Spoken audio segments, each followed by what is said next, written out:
The Supreme Court just announced that they will be releasing some rulings on Monday. It could be any number of things, but I think you can probably expect that the decision on the 14th Amendment case in Colorado regarding Donald Trump being on the primary ballot will be one of those decisions. My presumption is that they'll figure out a way, some loophole, something to keep Donald Trump on the ballot. That wouldn't be surprising at all. But my question is, why do they bother now? On my podcast, I got an email from a woman who lives in Colorado.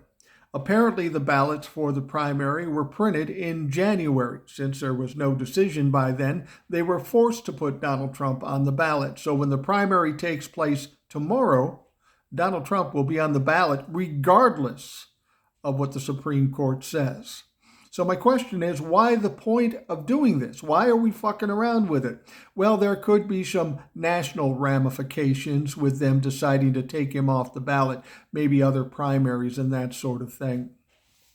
The thing about it is I don't think the Supreme Court is going to take him off the ballot. And remember, we're only talking about the primary. We're not talking about the general election. If Donald Trump thought, hey, I'm going to be a third-party candidate, that wouldn't have any bearing on him at all.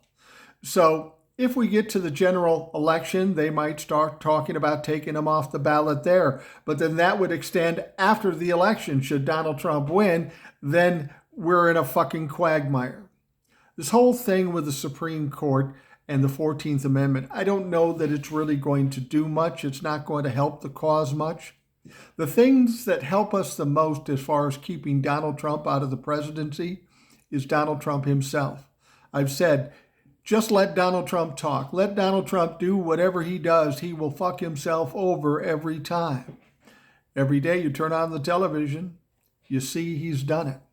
So the Supreme Court can do whatever they do. We'll deal with them after the election because there's some real problems in the Supreme Court that we need to straighten out. But if you're looking for a helping hand from the Supreme Court, don't count on that. We don't even need the helping hand because Donald Trump is doing better work against Donald Trump than anybody.